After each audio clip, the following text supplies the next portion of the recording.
Our tips are back, of course, talk about some Final Fantasy VII. We got some Ever Crisis updates today. And there's actually something else I want to talk about that's kind of interesting, that's sort of flown under the radar the last few days. I've not seen anybody else talk about this, and I just came across it today. So first up for the Ever Crisis updates, we hit the 1.2 million finally, and that's pretty quick, I would say, just because like we did the 1 million pre-register video on July 31st, so like just under 2 weeks ago, we just surpassed a million, and we already hit 1.2 million. So I think the 1.5 million is definitely possible. Another update that we got for Ever Crisis, though, is that they added yet another milestone, but this time it's a secret, at least as of right now. I dropped this tweet yesterday that says, additional pre-registration rewards will be giving away a secret milestone reward at the 1.7 million pre-registration mark. There's not long left until the September 7th release. The details of the reward will be announced later. Stay tuned.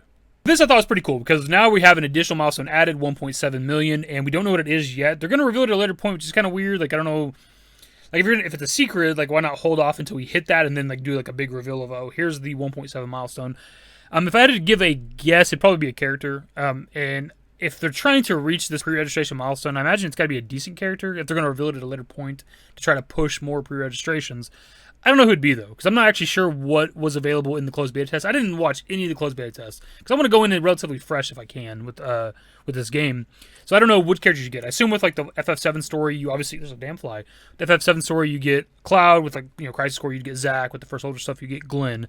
But I don't know if, like, you get Barret as well, because obviously Barret joins your party in OG FF7, like, right away, right? Like, a few minutes into the game. So if this pre-registration milestone would give us a character, I'm not sure who. Like, Sephiroth makes a lot of sense, because Sephiroth is a very popular character, right? This damn fly is going to bother me the whole fucking video, whatever. Sephiroth is a very popular character, but also I could see that being a character they wouldn't put into the shop so that you spend money to try to pull him. So I'm not sure. But that's just a guess. It could be anything. It could be a weapon. It could be more items, more gems or whatever the fuck, like blue crystals. It could be a lot of different things, but I'm just guessing, for now, a character. Also, something else I want to point out, too, is they've since updated the 1.5 million tier thing, where they changed what the item looks like. It's no longer a Battle Gear ticket. It's now a Battle Gear voucher, or just a gear voucher. And that might mean something, it might mean nothing. I want to put a bit of emphasis on this, because oftentimes in games when you have a voucher, you can usually trade that in for a particular item. If you look at the previous tier that we just surpassed on like the newer image that shouts out the new 1.7 tier, you can see that they're still calling the blue tickets draw tickets. It's not like they're changing the word ticket to voucher for Ever Crisis, right? There's still a difference between a ticket and a voucher.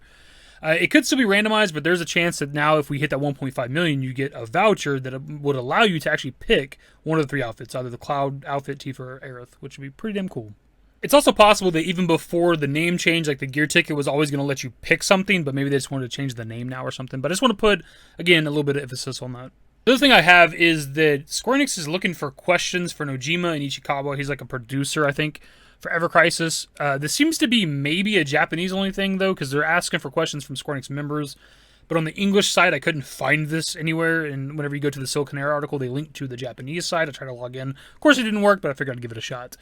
But there's some sort of, like, upcoming event. So we're just going to read over the Silicon Air article really quick. Square Enix is calling for fans to submit their questions for an upcoming video program titled Square Enix's Way of Creation. During this program, an interview will be held between Final Fantasy VII scenario writer Kazushika Nojima and Final Fantasy VII Ever Crisis producer Shoichi, I think is how you say the name, Ichikawa, to discuss the world building of Final Fantasy VII. People can submit their questions at the official site before the deadline on August 21st, 2023, at 11:59 p.m. JST.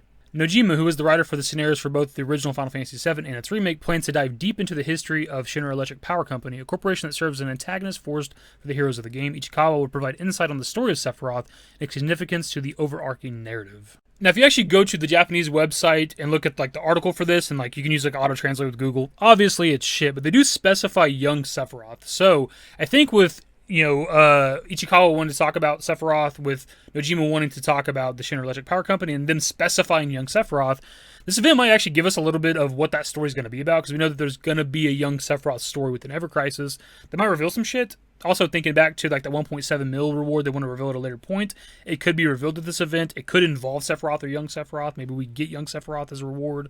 Maybe we get regular Sephiroth as a reward. Maybe the 1.7 announcement is like them announcing that like we're going to get the young Sephiroth story at launch or something. There's a lot of possibilities here for what all this could be, but I think it does tie in together, which is why I wanted to put this all into the same video.